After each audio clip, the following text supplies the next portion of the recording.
3 table spoons oil వేసుకున్నాం friends.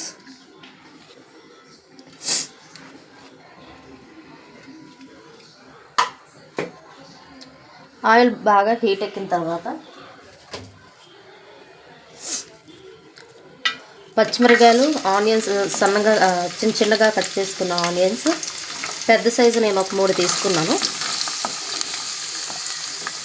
తీసుకుని బాగా వేగిన తర్వాత బ్రౌన్ కలర్ వచ్చేంత వరకు కలుపుకోవాలి ఫ్రెండ్స్.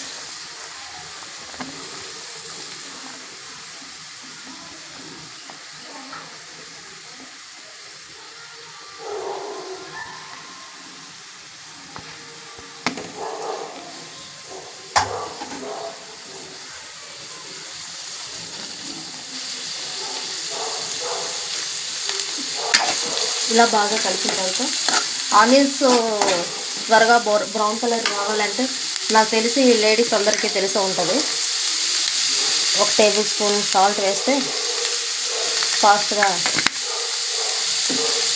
కుక్ అవుతాయి ఆనియన్స్. ఇలా బ్రౌన్ కలర్ అయిన తర్వాత ఆనియన్స్ ఒక పెద్ద సైజు టమాటోస్ నేను ఒక 2 తీసుకున్నానండి. అంటే టమాటాస్ గ్రేవీ కోసం తీసుకున్నాను. ఇది ఆప్షనల్, మీకు నచ్చితే తీసుకోవచ్చు, లేదంటే స్కిప్ చేయవచ్చు. చికెన్ ఫ్రై ఫ్రెండ్స్, కళాయి పెట్టుకొని ఒక 3 టేబుల్ స్పూన్స్ ఆయిల్ పెట్టుకున్నాను. ఆయిల్ పెట్టుకొని 2 మీడియం సైజ్ పచ్చిమిర్చి కట్ చేసుకున్నాను స్ట్రైట్గా. అండ్ ఆనియన్స్ కూడా సన్నగా స్ట్రైట్గా కట్ చేసుకున్నాను. నేను 2 తీసుకున్నాను, ఒక పెద్ద సైజు.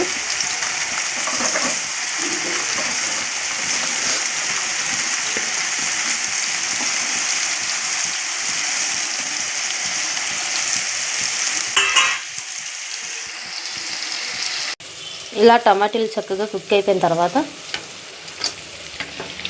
చికెన్ ఇందులో వేసేసుకున్నాం ఫ్రెండ్స్. వేసుకొని ఇలా బాగా కలుపుకొని ఒక 5 to 10 minutes మనం మూత పెట్టేసుకుంటే చాలా చక్కగా కొంచెం కుక్ అవుతుంది కర్రీ. ఆ తర్వాత మనం మళ్ళీ కావాలంటే కర్రీస్ అవి వేసుకోవచ్చు ఫ్రెండ్స్. ఇటు సైడ్ ఫ్రై ఆనియన్స్ కూడా బాగా ఫ్రై అయిపోయాయి ఫ్రెండ్స్, బ్రౌన్ కలర్లో వచ్చేసాయి. సో ఇప్పుడు మనం చికెన్ ఇందులో వేసేసుకుందాం. వేసుకొని బాగా కలుపుతాం.